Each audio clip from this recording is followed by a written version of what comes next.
minuto 1 en la pantalla de C5N. Hoy más que nunca la realidad, lo que otros no te cuentan, lo que otros no te muestran. Aquí diariamente te lo mostramos, lo analizamos y lo debatimos. Sorprendió hoy a través de revelaciones periodísticas el informe confidencial sobre el submarino Ara San Juan. En realidad son dos informes confidenciales que hablan que el año pasado, en una primera instancia, ya el submarino Ara San Juan había sido perseguido por un buque inglés. Después, otro segundo informe sostiene que en otra oportunidad el submarino San Juan tuvo que salir de la ruta de un pesquero chino que estuvo a punto de embestirlo. Pero además, lo que más duele, lo que más indigna, lo que se conocía, lo que el poder político y de la Armada sabía y no hizo nada para evitar, un informe confidencial de septiembre del 2017 advertía sobre graves deficiencias en el submarino San Juan. Un informe detallado donde daba a conocer todas las condiciones técnicas, en algunos casos deplorables, que no estaba para la navegabilidad el submarino San Juan. Pese a ese informe confidencial que se conoció esta tarde a través del portal Infobae, las autoridades de la Armada y las autoridades políticas del Ministerio de Defensa pusieron en marcha otra vez al submarino San Juan. Y uno se pregunta, ¿mandaron a la muerte a los 44 submarinistas? ¿Se podía haber evitado la tragedia del submarino San Juan? ¿Quién va a asumir las responsabilidades? ¿Los responsables de la Armada o los responsables políticos de haber mandado a navegar una nave que se sabía todo lo que los familiares venían diciendo, venían afirmando, que sus maridos, sus hijos, sus hermanos le venían comentando sobre las condiciones en las que se encontraba el submarino? Ahora son reveladas, reitero, por este informe confidencial de septiembre del 2017 de la propia Armada. Y entonces uno entiende por qué tantas mentiras, por qué tanto encubrimiento, por qué no se dijo la verdad en torno a lo que había pasado con el submarino Ara San Juan. Hay una investigación judicial en marcha. La jueza federal de Caleta, Olivia Marta Yáñez, ha comenzado esta semana a tomar testimonios. Sabemos que tiene previsto llamar a 2 altos jefes de la Armada a declaración indagatoria por lo que sabía la jueza, y ahora se va a tener más acceso a mayor documentación sobre las condiciones. Y tantas veces se ha pedido en este país, en este bendito país, justicia por tantos inocentes que han muerto y que no han tenido justicia, que realmente en honor a esos 44 submarinistas que dieron su vida para la paz espiritual de las familias, de sus hijos, algunos chiquitos que preguntan aún por sus padres, esperemos que la justicia actúe, determine responsables y también responsables políticos, que los hay. Porque no nos olvidemos que el ministro de Defensa, Oscar Aguad, se enteró por el portal Infobae que le había desaparecido un submarino y que tuvo prácticamente desaparecido él, y que hace recién una semana atrás tuvo la dignidad de encontrarse cara a cara con los familiares. Entonces hay muchos responsables. Como todo se intentó buscar hace 2 o 3 años atrás, las advertencias estaban ahora, septiembre del 2017. Ahora vamos a ver los informes secretos que reveló esta tarde Infobae y las advertencias técnicas que determinaban que el submarino no estaba en condiciones de navegar. Igual lo hizo. Vamos a tener, y por eso el hashtag con el que nos puede acompañar durante toda esta noche, para que estas cosas se conozcan, porque seguramente no te lo van a contar. Van a ocultar como te ocultan mucha información, cada vez más, en este país. Revelaciones del submarino, el hashtag con el que nos podés acompañar a partir de este momento. Primer título, Moyano es el pasado. Los arengó el presidente Mauricio Macri hoy en la reunión de gabinete a todos sus ministros en contra del gremialismo argentino. Por eso esta noche está con nosotros el titular de la bancaria y de la Corriente Federal, Sergio Palazzo, que hoy advirtió, esta mañana cuando hablábamos con él en Radio 10, se equivocaron de enemigo, y que además ha adelantado que la Corriente Federal y la bancaria van a acompañar el próximo 22 de febrero a los camioneros en la marcha que están organizando. Y también Hugo Yasky, titular de la CTA, va a estar esta noche frente a esta embestida del gobierno de Mauricio Macri. Hoy volvió, por ejemplo, a la reunión de gabinete el ministro, el cuestionado ministro de Trabajo, Jorge Triaca. Recibió un fuerte espaldarazo en la reunión de gabinete por parte del presidente y del jefe de gabinete, Marcos Peña. No importa lo que hizo el ministro, no importa lo que hizo el ministro, pero entiende el presidente y el jefe de gabinete que todo forma parte de una confabulación de los gremialistas para desviar la atención, dicen en el gobierno. Hoy vamos a ver, porque les he venido comentando, cómo desde los propios sectores que acompañan al gobierno han cuestionado al ministro Jorge Triaca, han pedido la renuncia, desde los propios sectores que acompañan a Cambiemos. Y la semana pasada hablamos de todo lo que se había organizado y el debate y la polémica a puertas adentro del Club Político Argentino, que reúne a integrantes del gobierno, adherentes del gobierno, que está Jaime Durán Barba. Hoy vamos a contar una nota que el colega Gabriel Sued publicó en el diario La Nación, las barbaridades que dijo Jaime Durán Barba en defensa de Jorge Triaca en el intercambio con otros integrantes del Club Político Argentino. No tienen desperdicio, enseguida las vamos a ver. Muy bien, miente o está desinformado, dijo la expresidenta Cristina Fernández de Kirchner sobre afirmaciones que ayer hizo el presidente Mauricio Macri. También será otro de los temas de esta noche. Muy bien, nos vamos al primer tema de esta noche. El informe confidencial, los documentos secretos revelados esta tarde por el portal de noticias Infobae y que realmente van echando luz sobre lo que le pasó al submarino Ara San Juan. Vamos primero a los informes secretos confidenciales que dan cuenta Armada Argentina Confidencial, el 09-19-48 horas en posición, 47 grados, se detectó por audio el rumor sonar de un posible submarino nuclear. Se constató que una hora antes ya se lo tenía por registrador. Se disminuyeron los ruidos al máximo y se procedió a grabarlo.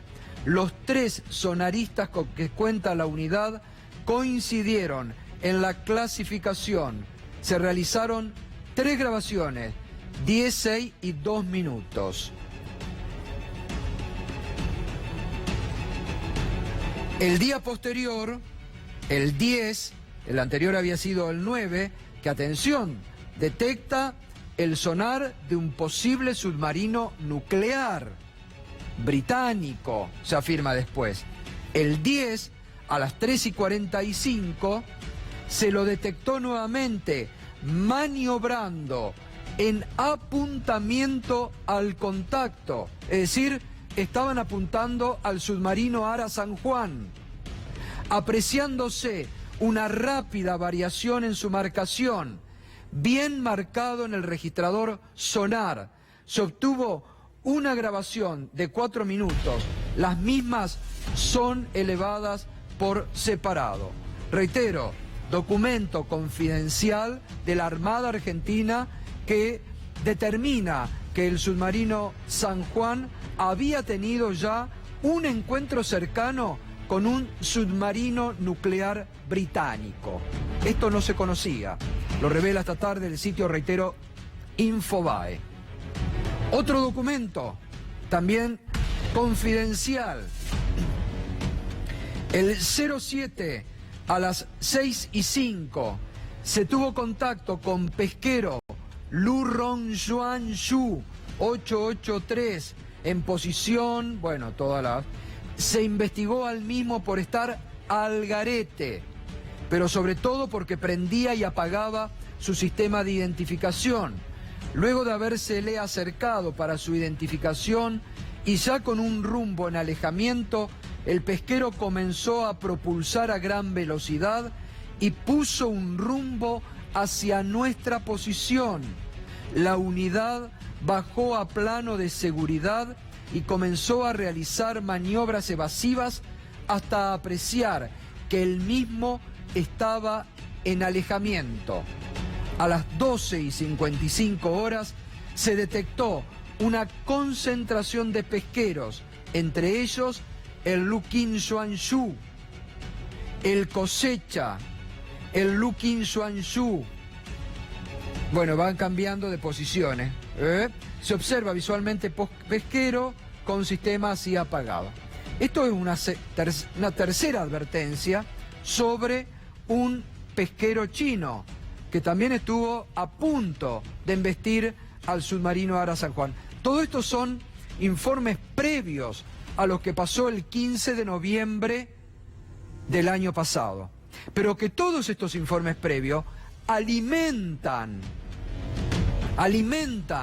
las versiones, las hipótesis sobre lo que podría haber pasado el 15 de noviembre con el submarino San Juan, que hasta ahora ninguna autoridad de la Armada, ninguna, menos alguna autoridad política del Ministerio de Defensa, han informado fehacientemente qué le pudo haber pasado al submarino San Juan. Estos informes confidenciales, lo habrá dicho hace un mes atrás, me acuerdo en este programa y también en Radio 10 a la mañana, Claudio Rodríguez, hermano de uno de los submarinistas.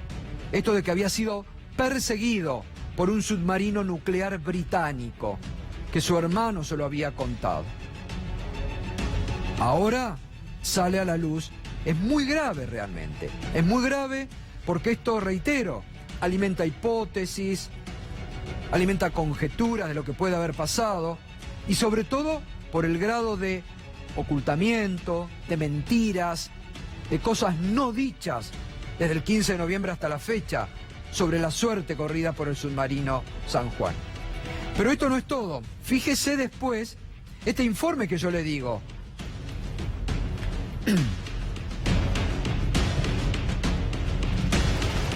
Mensaje secreto, 10 de noviembre del 2016.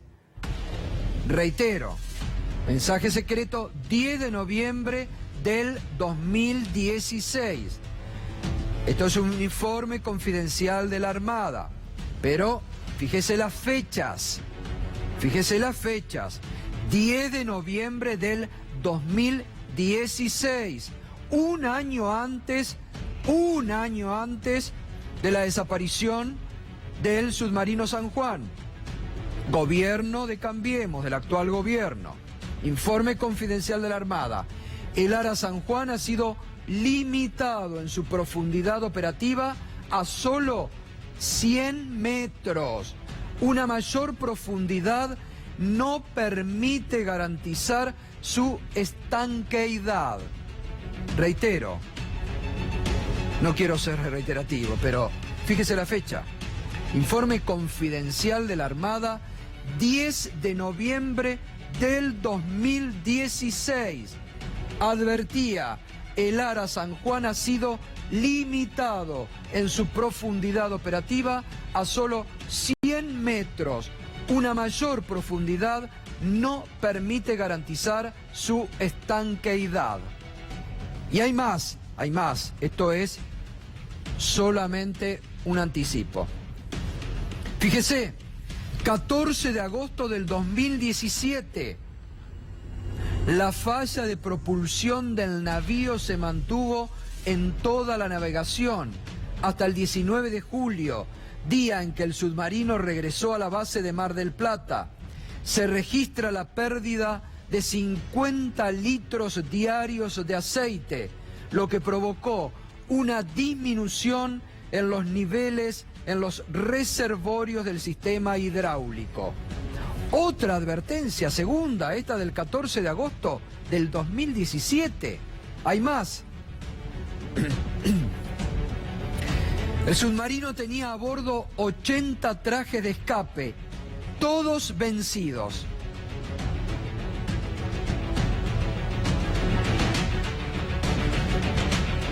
Escuchó bien, y leyó. El submarino tenía a bordo 80 trajes de escape, todos vencidos. Además de las 100 pastillas que debía aportar para la producción de oxígeno en caso de una emergencia, solo había 14.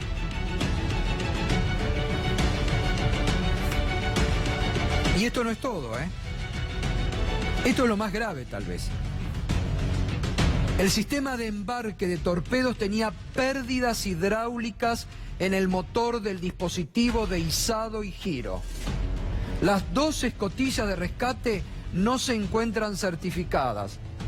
Antes de zarparse había baterías desconectadas. Los motores diésel tenían pérdida de agua de refrigeración.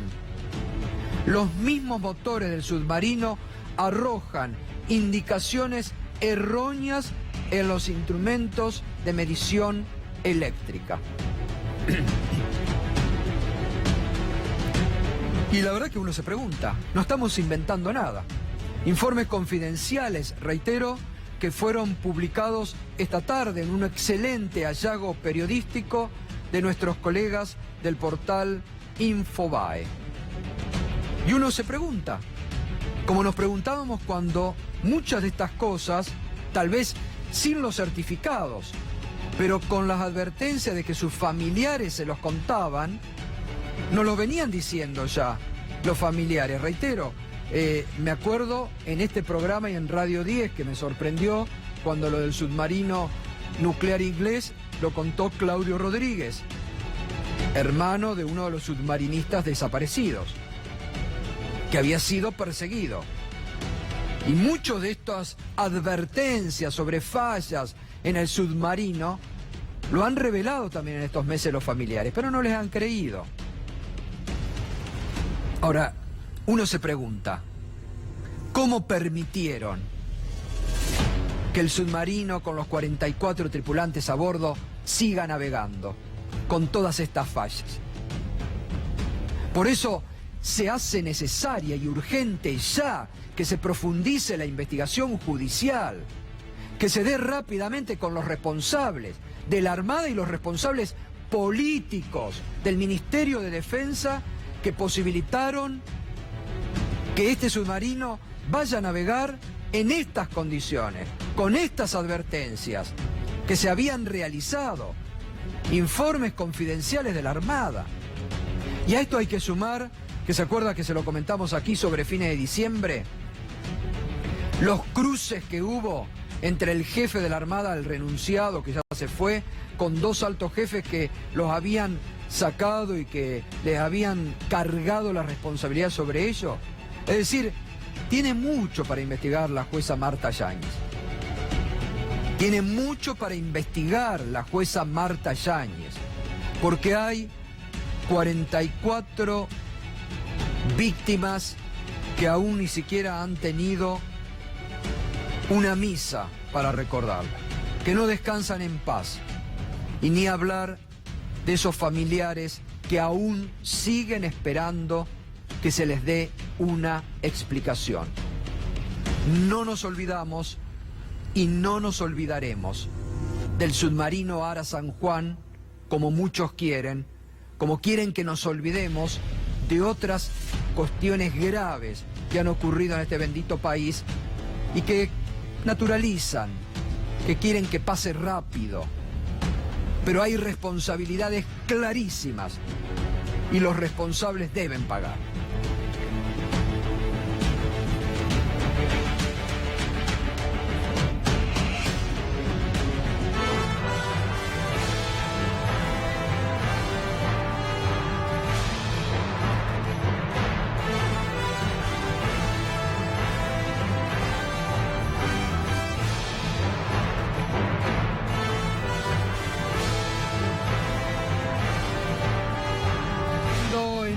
Momento en la ciudad de Azul, los trabajadores de fabricaciones militares han tomado en forma pacífica la municipalidad de la ciudad de Azul.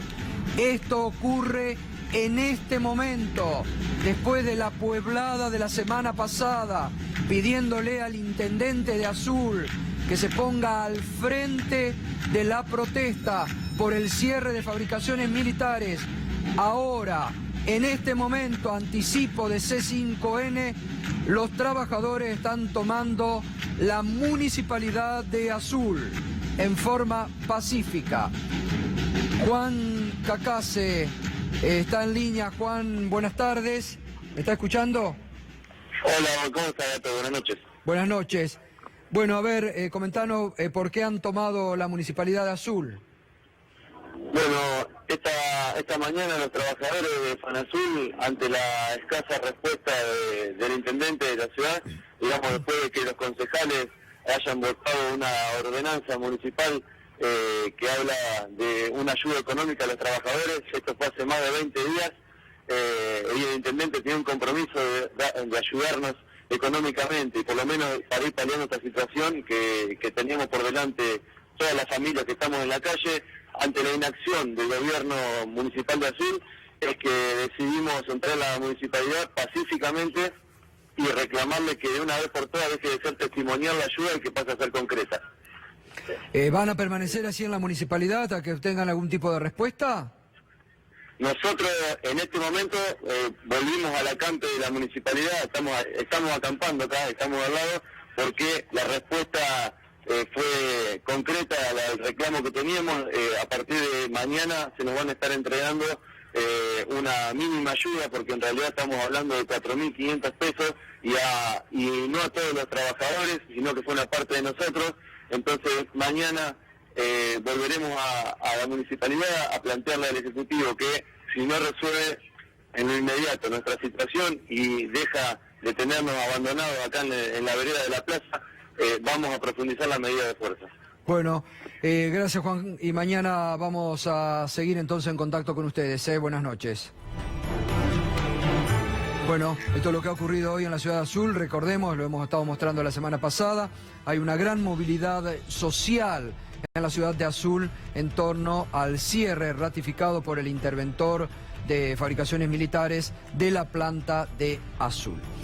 Otro tema, les estaba contando, la semana pasada, el viernes, estuvo aquí Vicente Palermo, el titular del Club Político Argentino, que nuclea a muchos adherentes al gobierno de Cambiemos, también algunos ministros, integrantes del gobierno, que frente al episodio conocido de Jorge Triaca, entre los mismos socios empezaron, reitero, muchos de ellos defensores y adherentes al gobierno de Cambiemos, que les cayó muy mal la actitud del ministro, la actitud que el presidente había tomado en sostenerlo, como el propio Vicente Palermo lo dijo aquí el viernes pasado, y comenzaron un intercambio de mensajes entre varios de ellos a fin de realizar el documento que finalmente sacaron la semana pasada, cuestionando la falta de institucionalidad de Cambiemos para con la República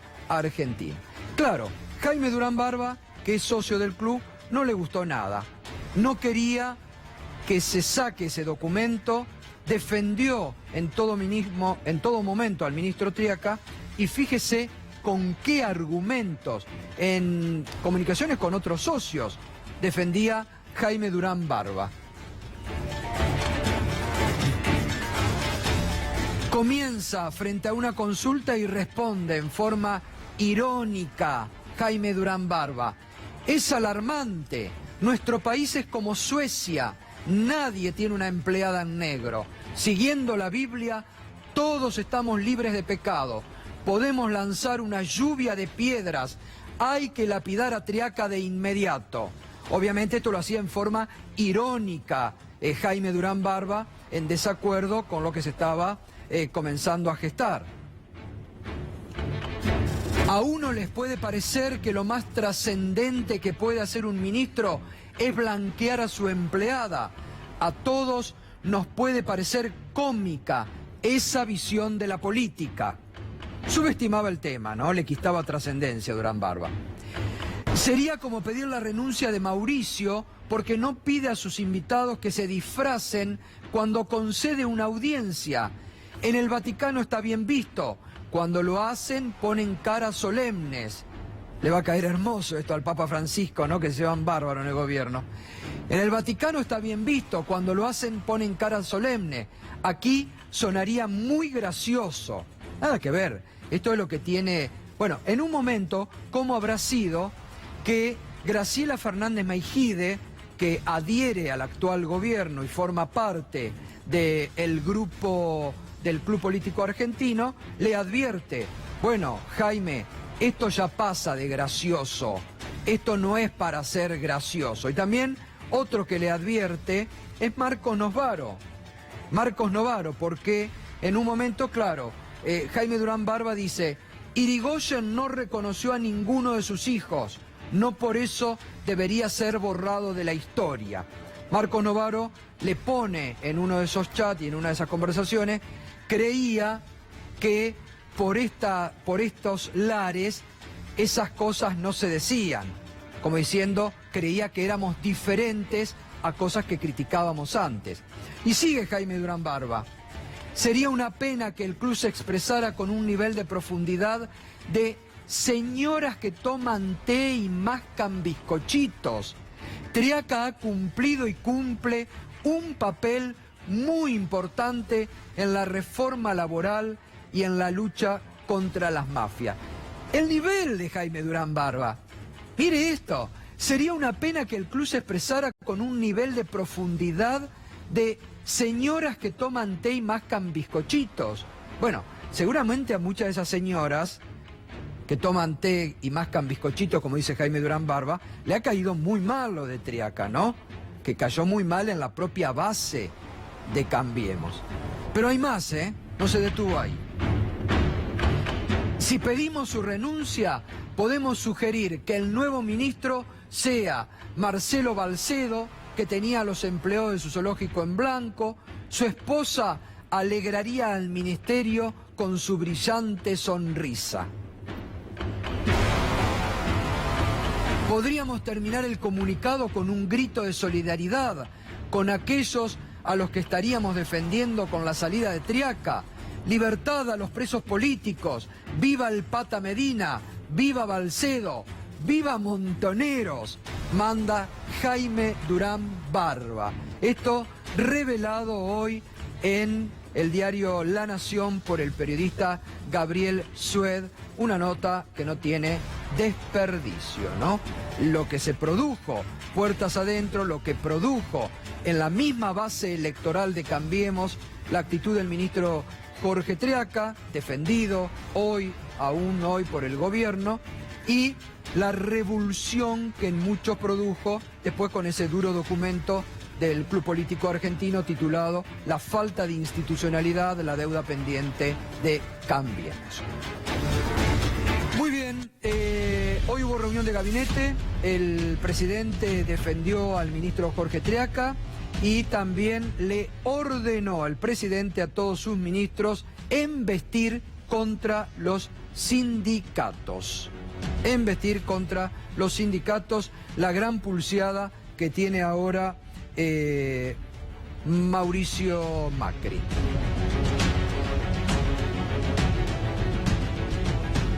No es un partido macrimoyano, es el pasado versus el futuro, le dijo en un momento de la reunión Mauricio Macri. Los que no obstaculizan, los que nos obstaculizan son los que tienen privilegios y nos intentan debilitar porque estamos golpeando el mundo de esos privilegios. Intentan debilitarnos con críticas y algunos hasta agitan destituciones. Bueno, Sergio Palazzo, ¿agitan destituciones ustedes o quieren debilitar al gobierno? No, creo que el gobierno una vez más busca ese escenario de amigo-enemigo para confrontar y a partir de ahí diseñar una estrategia comunicacional buscando siempre un demonio enfrente. Lo hizo con el kirchnerismo, lo hace con el sindicalismo hoy, lo hará con el resto del peronismo que le sirve de aliado en muchas de las leyes que sanciona más adelante. Creo que está muy claro la política de este gobierno y ante cada incendio grande o ante cada pérdida de credibilidad como ha tenido a partir de lo que fue la reforma laboral, lo que fue el tarifazo, lo que fue la suba del transporte y lo que es el affair del ministro Triaca, termina apareciendo un personaje como Durán Barba para desviar la opinión con una sarta de sandeces que dice que tienen como único objetivo sacar de la escena política la crítica a un gobierno que está haciendo mal las cosas y que hay que decirlo. Cuando yo dije se equivocan de enemigo es porque el presidente tiene dureza con los sectores más débiles de la sociedad y es débil con los sectores poderosos de la sociedad. Entonces, embiste contra los jubilados con una ley previsional que le quitó recursos y posibilidad de tener un haber jubilatorio mayor a los jubilados, pero sin embargo favorece a los sectores poderosos cuando disminuye impuestos. Quiere decir que es fuerte con los débiles y débil con los poderosos. En ese marco vamos a transitar seguramente una paritaria muy, pero muy difícil, no solamente los bancarios, creo que todas las actividades, porque se intenta poner un cepo a la paritaria. Total, ahora vamos a ir a ese tema, Sergio, también con Hugo, ¿no? Porque el gobierno sigue insistiendo en el techo de 15%, cuando desde el propio gobierno han cambiado la pauta inflacionaria para este año, ellos mismos. Ahora, también les dijo hoy en la reunión de gabinete el presidente, hay que terminar con los privilegios, la lucha es contra los privilegios, contra los corruptos, ¿no? Y ratifica a Triaca, digo. ¿Esto ustedes lo ven así? ¿Qué privilegios tienen con todos los que hay que luchar según Macri? A lo mejor tener un trabajo, tener una organización sindical fuerte y tener trabajadores que no están dispuestos y organizaciones y dirigentes que no están dispuestos a darle el sí a todo lo que quiere el presidente y eso lo entenderá como un privilegio. A mí me preocupa el nivel de autoritarismo en las expresiones del presidente porque impulsan aquella grieta que venían a saldar y a cerrar, impulsa que cada vez sea más grande. Yo los caracterizo como personas absolutamente vengativas, que tienen un fin innoble, porque decididamente saben que hacen las cosas en detrimento de los sectores débiles y lo hacen en favor de los sectores poderosos. Por eso este es un gobierno de ricos para ricos que hace cada vez más pobre a los pobres y por eso los caracterizo de esa forma. Yo no coincido en absoluto con lo que ha planteado de privilegios el presidente de la Nación. Y si quiere ponerle un techo a las paritarias, primero que dejen de mentir y que dejen de decir que las paritarias son libres y que cada sector discuta de acuerdo a su actividad. ¿Por qué yo me tengo que ajustar a un 15% cuando la tasa de rentabilidad del sistema financiero ha sido cerca del 28% en el año? ¿Por qué tengo que aceptar la provocación de que impulsen un aumento salarial del 9% cuando han ganado 77.000 millones de pesos nada más en el ejercicio 2017 el sistema financiero? Entonces, si van a tomar otro criterio, que saquen un decreto y terminen con la mentira de que las paritarias son libres. Y si no, discutamos libremente sin la intermediación en favor del sector empresario del Estado, porque el Ministerio de Trabajo en lo que se ha convertido es en un socio estratégico del sector empresario y particularmente del sector empresario más concentrado para perjudicar la negociación, al menos en mi caso, y las políticas de este gobierno han impulsado que pase lo que pasa con los compañeros del INTI, y aprovecho para solidarizarme con ellos, con los compañeros del Posada, con los compañeros de Río Turbio, con los compañeros de Azul, en donde uno ve despidos, degradación de condiciones de la sociedad y particularmente de los trabajadores. Ya les pasó el año pasado, Palazzo, buenas noches, Sí. que los banqueros estaban hasta dispuestos a conseguir... Firmaron. Firmaron y por instancia del gobierno terminaron dando marcha atrás de una paritaria que estaba ya avalada por ADEVA, por ABAPRA, o sea, por casi todas las cámaras Y del por sector. AVE. Bueno. La única era la Banca Internacional, que fue la que terminó marcándole la cancha al gobierno. Y esto, ¿cómo se explica? Porque en sectores que tienen altas rentabilidades, como el financiero, que ha ganado plata durante el kirchnerismo, que ahora gana más plata todavía, me imagino que el costo salarial es marginal.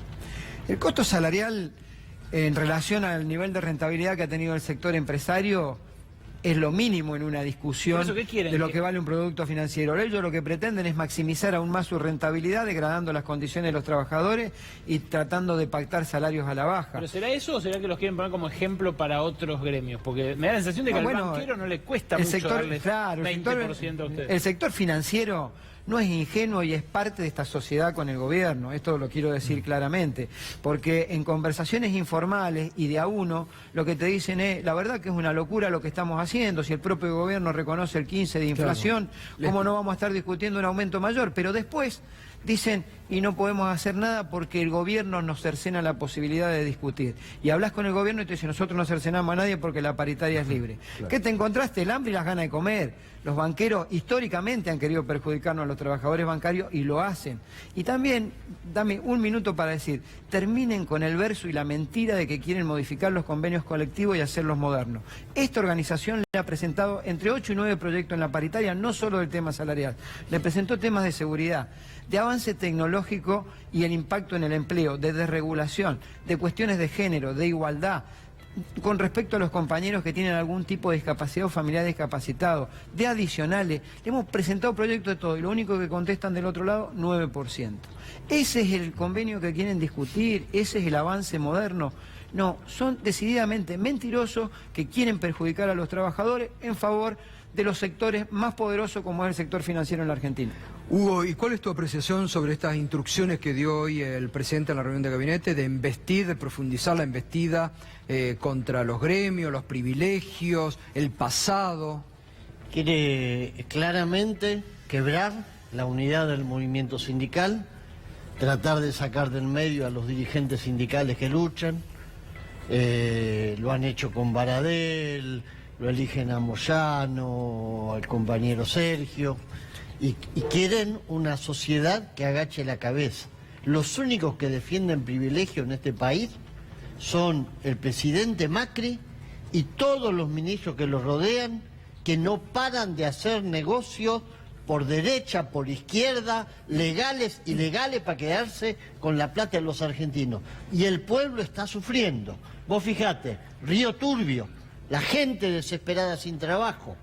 Ahí, en un espacio muy reducido frente al ministerio, 13.000 planes de los compañeros de San Juan, los borraron de un plumazo. La gente está desesperada, no tiene para comer en la provincia de San Juan. Tenemos los compañeros del Hospital Posada, la gente del INTI, todos los días conflicto por despido.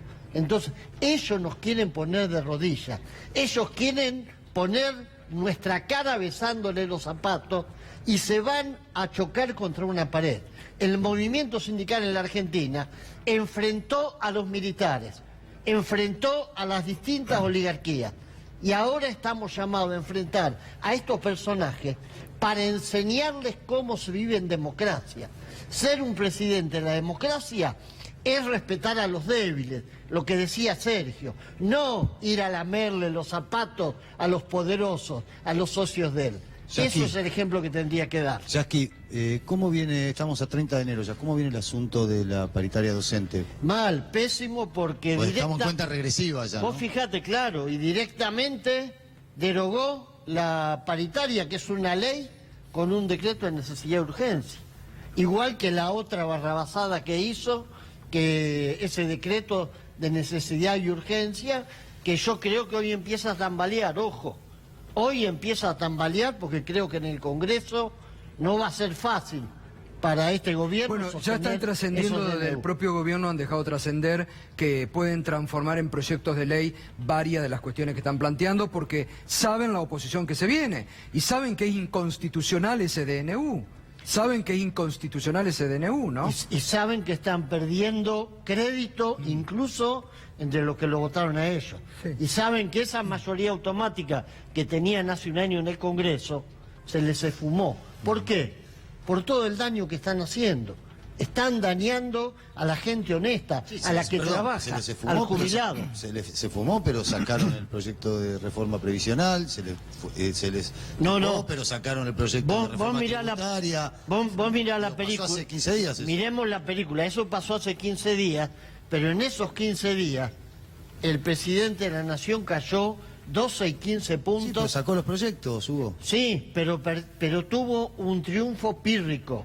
Es decir, sacó un proyecto por una diferencia exigua y hoy no garantiza la mayoría en el Congreso. Creo que las cosas se están... Ustedes, tanto Hugo como ustedes, van a participar de la marcha del 22 de febrero que convoca a camioneros, ¿se van a sumar?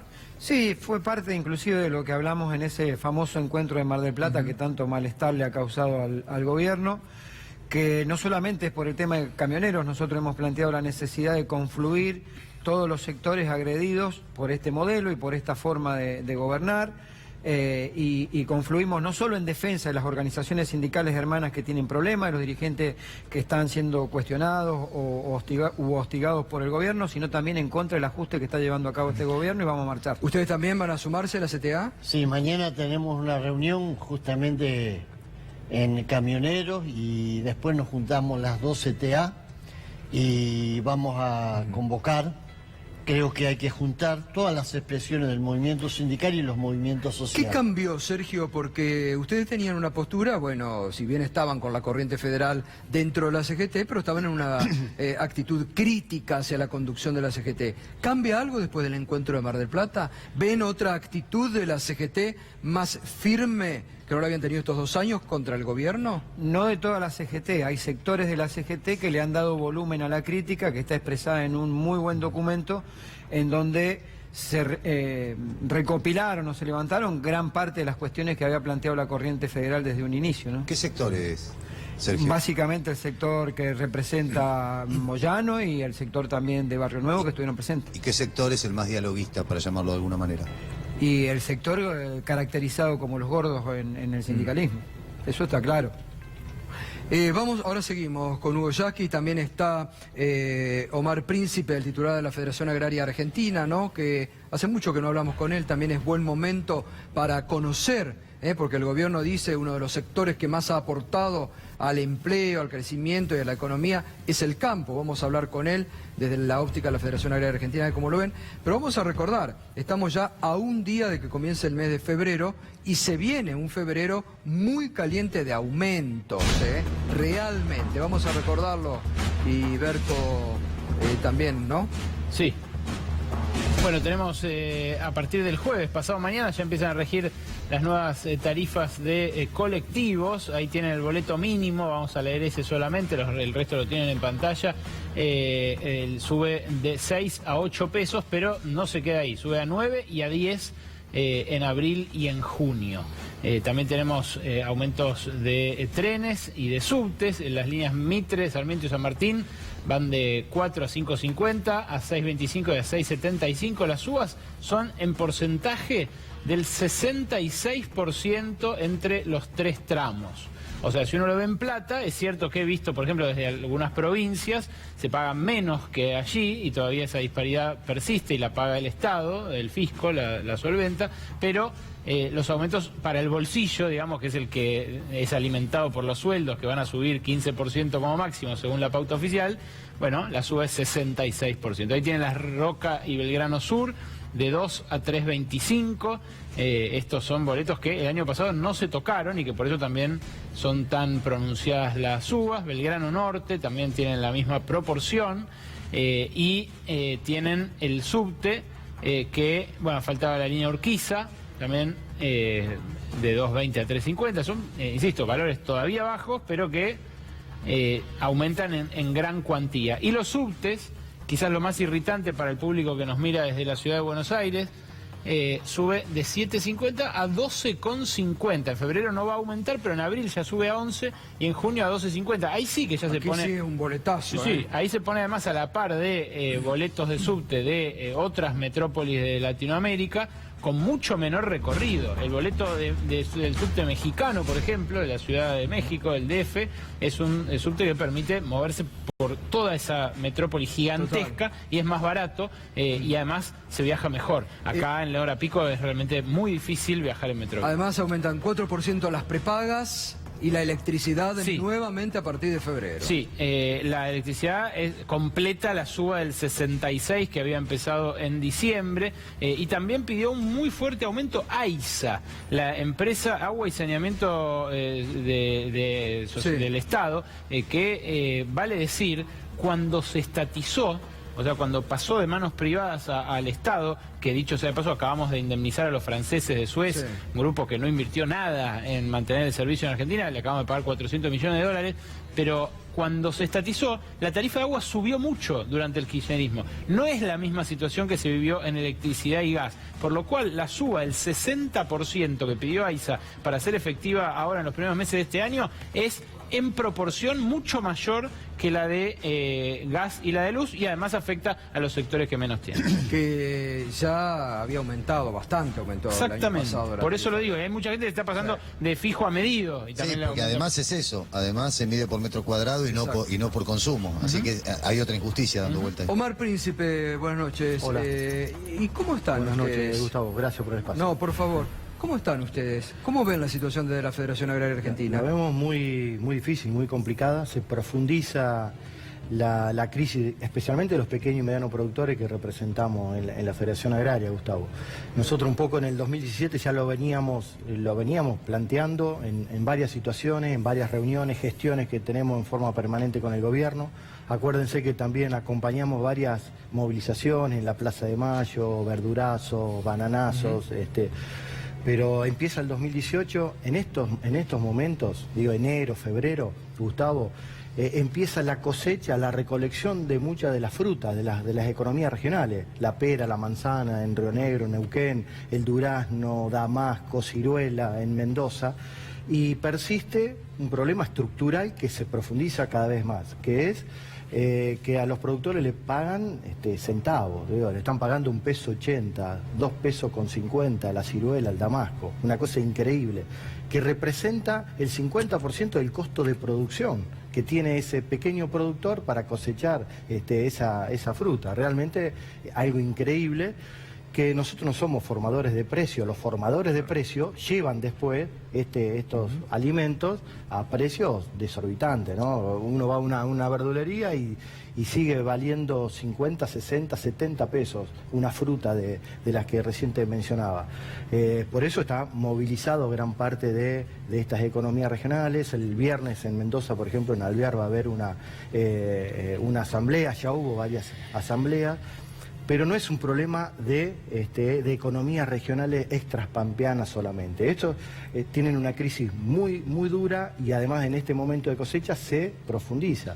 Pero en la zona pampeana, pequeños y medianos productores, terminamos el 2017, y estos son datos que nos dan todas nuestras cooperativas, Gustavo, con un 20% más de endeudamiento. Terminamos el 31 de diciembre del 2017 con un 20% más de endeudamiento de lo que teníamos en el 2016. Realmente preocupa.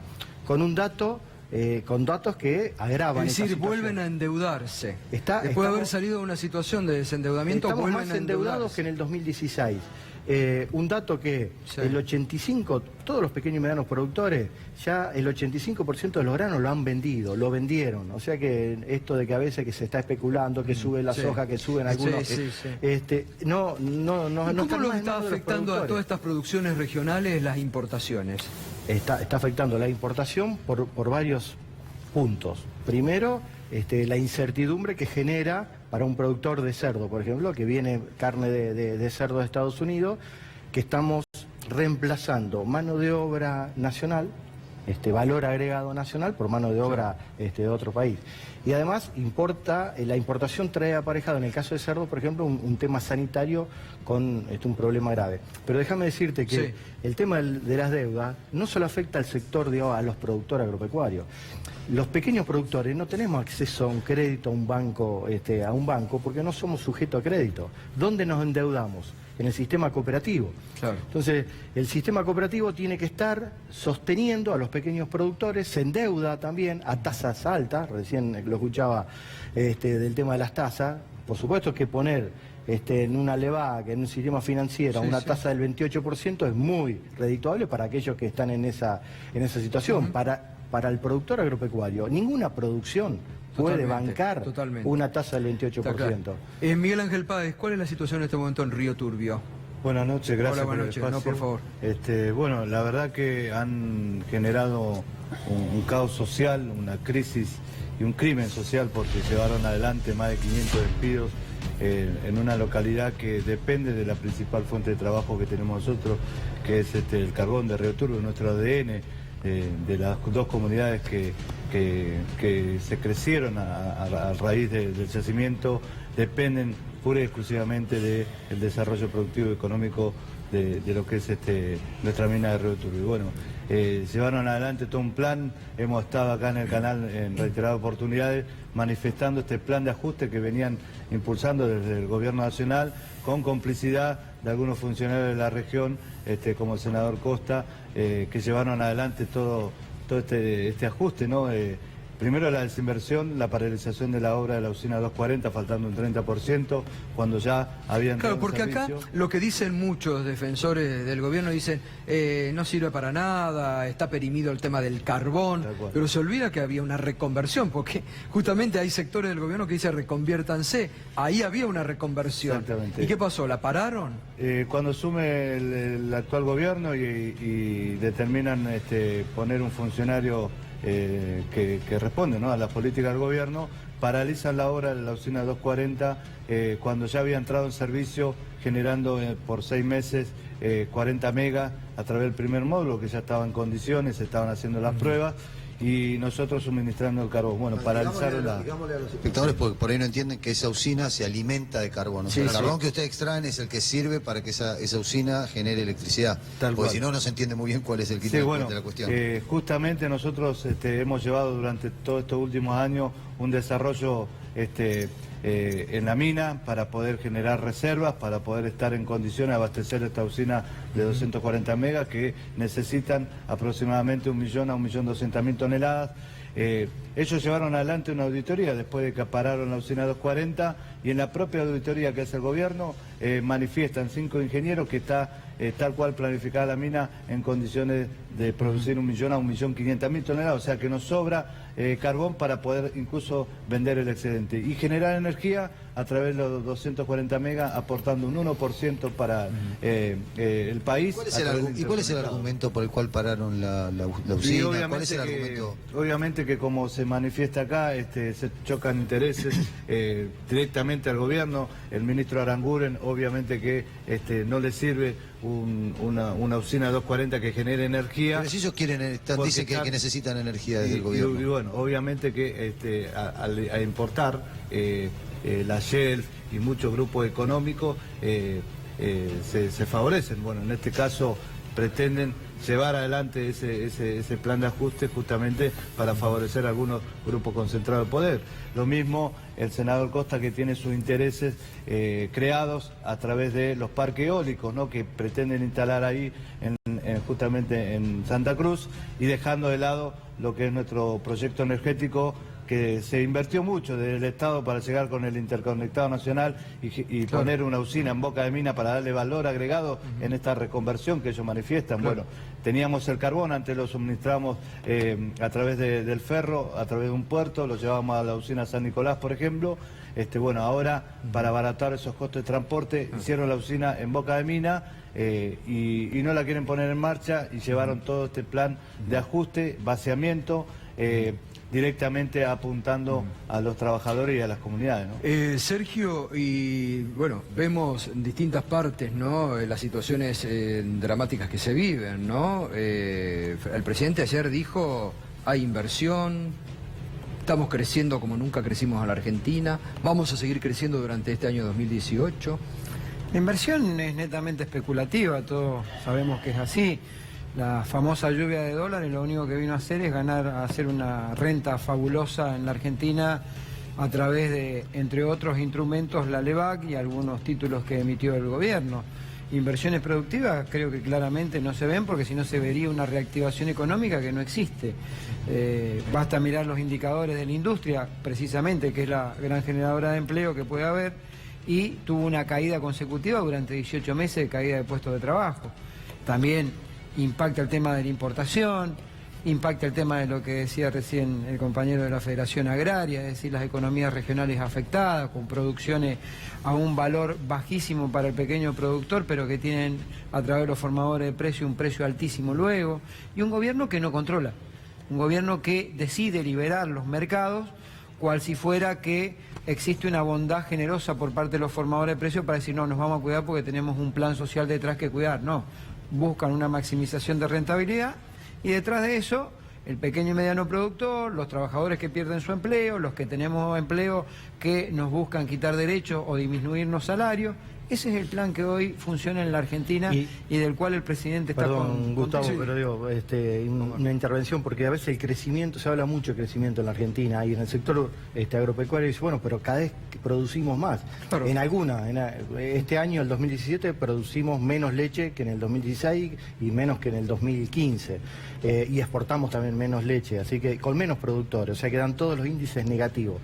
Pero en la producción de grano, cada vez producimos más grano, pero cada vez con menos agricultores, cada vez con menos productores. Entonces, el crecimiento no significa desarrollo y no significa tampoco valor agregado. Y no significa más empleo, ¿no? No significa más empleo, digo, porque por ahí es una trampa. Porque es uno de los sectores que más ha ganado, pero que no ha producido empleo. Pensar en el sistema en donde podemos producir cada vez más, pero también podemos producir desarrollo. Y déjame decirte esto, sí, porque por el tema del tiempo que a veces, pero el 2018 no se plantea distinto para los pequeños y medianos productores, porque con la reforma impositiva, el pacto fiscal, la reforma impositiva que el revalúo inmobiliario en la provincia de Buenos Aires, que se transformó en ley, da un impacto en el aumento inmobiliario en todas las provincias, ¿no? Sí. Se va a armar un ente además para llevar los inmobiliarios a valores reales.